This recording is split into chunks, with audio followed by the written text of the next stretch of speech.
Recognized for 3 minutes. I thank the gentlelady.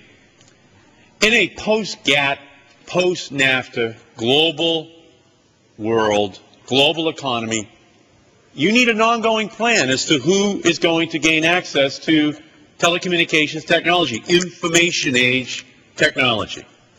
Well, the Republicans have constructed a defeatist policy, knowing that 50% of the children in America will be minorities by the year 2020 in our country.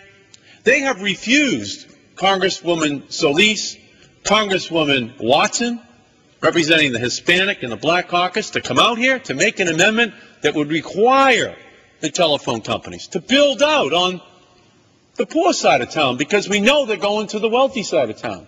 And they want this decision to be made at the federal government level. Every mayor in the past has made this decision because they negotiate the contract with the cable company.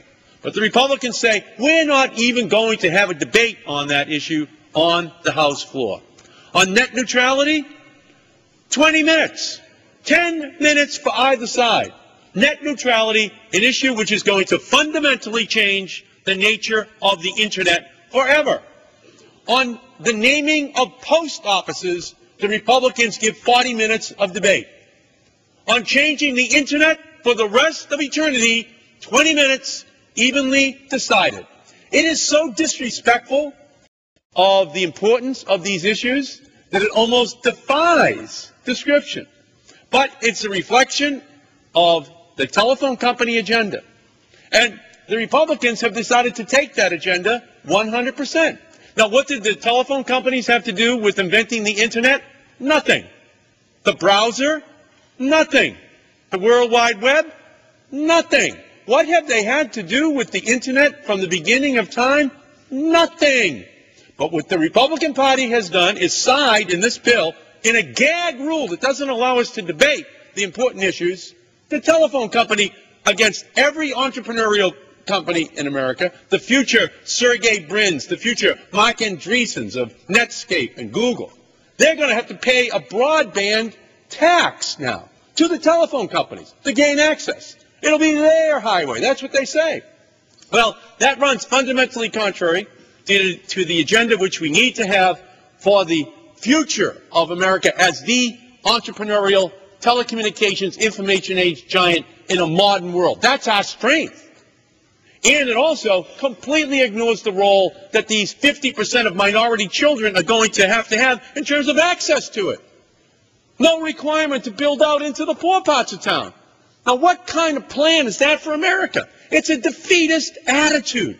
And the Republicans have just basically put America's... I thank the gentlelady. The Republicans have basically put, in this bill, the tech agenda for America in a rear-view mirror. It is a sad commentary. Now, Congresswoman Solis wants to have an amendment out here so we would debate redlining to make sure that the telephone companies just don't go to the good parts of town. They're going to my part of town. They're going to anybody's part of town that has money in their pockets, over $100,000 a year. Sure, that's great. Members of Congress, they're going to be great, fine.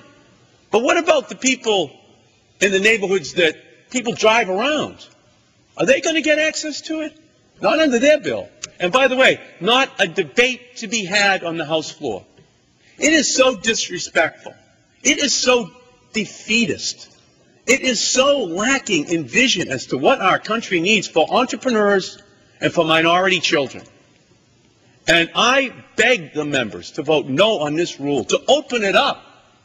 40 minutes on the naming of a post office, 20 minutes on the future of the Internet. Vote no on this Republican rule.